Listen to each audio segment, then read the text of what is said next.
Hey, this is Carrot Studios. Today I'm going to feed my Gulf Coast box turtle hatchling. Not sure of the sex yet because he's very small, still a baby. But I'm assuming male, just because the tail's kind of long. And he's in a 10-gallon cage. It's a critter cage. Used to use it from a leopard gecko. I apologize for two things. One, the setup. I know it's pretty crappy. But his birthday's in July and I'm gonna really fix up his enclosure. And two, I apologize for the hard water stains. I need to clean that with some vinegar today. But yeah, that's Muffins. And he's gonna be his cage for quite a while until he grows big enough to be in an outdoor pen. And who knows, we might give him a 20-gallon, but I don't think so. Water dish over there, hydrometer, I have a temperature gun to check his temperature. So anyways, today we're going to be feeding him grapes, romaine lettuce, carrots, and here I have two pre-killed crickets, dusted in calcium. The reason I kill them, I always feed them to him, alive, but today for video purposes, I want to show you him feeding on this little, I call it box turtle mush. So we are going to just focus on this little feeding rock, and don't worry, soon I'll post a video of him actually chasing the crickets. He has a UVB bulb and a heat lamp, so he gets the heat and UVB he needs. He also has under-tank heat pads because he likes to go around and dig. So the reason I use a feeding rock instead of a feeding dish is because box turtles, their beaks are made of keratin. Same stuff your fingernails made out of, so it never stops growing. And when he feeds on there, it keeps his beak nice and trimmed. I have the log, which he likes to climb on, keeps his nails nice and trimmed, but this also helps in that. And he used to be a picky eater, but I slowly use a technique I learned in a box turtle book of how to get away from that. Now he's okay. Sometimes he'll refuse vegetables. Now let's watch him eat the vegetables first, because or else if we feed him the crickets first, he's not going to want to eat the veggies. And no matter how full he is, he always seems to have time for more protein. Box turtles need a varied diet.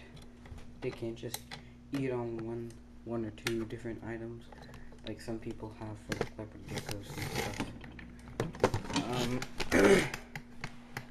They need, in every meal, they need about 50% protein and then 20% vegetables, 10% fruit, 10% greens, and 10% fungi. I'm out of mushrooms today, so that's why I'm not giving him mushrooms, but normally I'll give him some. I need to run to the store and get some of those.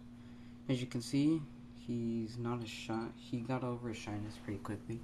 He used to always take his food somewhere else so he wouldn't eat it until I left the room, but now he's a pretty good feeder. From what I heard, I told these people on a forum, from what they've told me, he accepted like fruits and veggies much quicker than most others. It took him about 3 weeks to do it, but he really enjoys fruit. I don't give him too much fruit because that can upset his digestive system.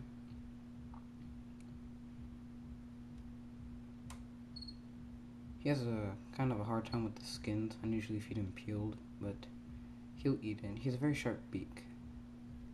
It's not overgrown, it's not big, it's nice and trim, but very sharp.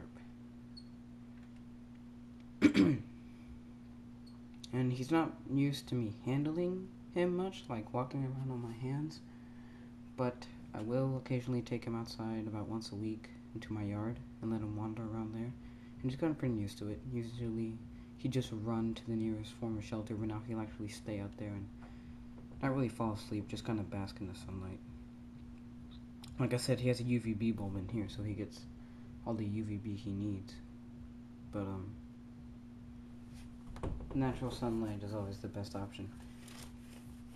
And he'll sometimes ingest some Eco Earth, have him on Eco Earth, but the good thing about Eco Earth is it's loose, and for the most part, he doesn't like the taste, as you can see. So he tries to spit it out as best he can.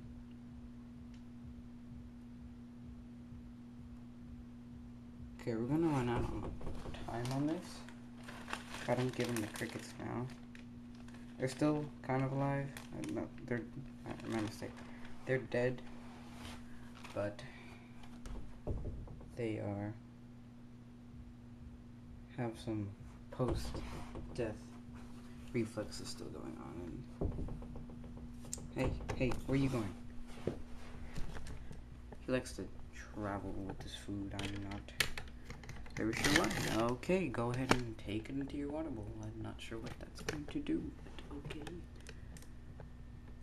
Come on, Muffins. And he doesn't appear to want to eat the main event for the camera. Thank you very much, Muffins. You're a jerk sometimes. And last time, I was gonna shoot box turtle feeding me video like 2 weeks ago, but he just wouldn't eat. And I tried again that evening, and he ate perfectly. So he appears to have gone over that shyness for now, but I'm really not sure why he just took that cricket. That's never happened before. So I'll go ahead and put the other one. Like I said, they're dead. They just have some post-death reflexes. And just in case he decides to run off, I'll have the camera ready this time. Once again, I truly apologize for the hard water stings. No. Get back to your rock. Sometimes I have to do this. I'll just pick him up and put him over there. Please don't leave. Okay, it looks like he's eating it here.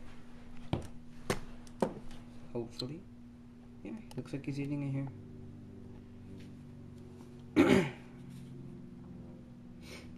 I've never really had a problem once. God dang it, Muffins. Once he got over his veggie distaste, I never had problems feeding him. Sometimes I'll have like, minor problems. What is up with him today? He's never done this.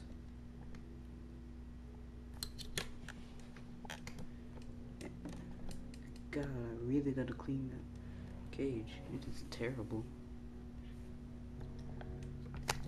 I don't even know why I miss this cage anymore. He has a human hide full of sphagnum moss. He has a hole in it and everything. I don't know. I should have cleaned it with vinegar before filming. Okay, so while he finishes it, we're about to run out of time. I wanted to have time to show you something.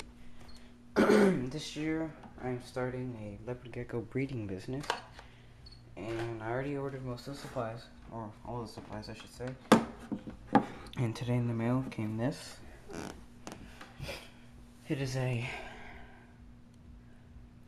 I really don't want to say the name because it is very long. Just so you know, it's a thermostat. That's all you really have to know. It's a thermostat. Got it from Big Apple Pet Supply.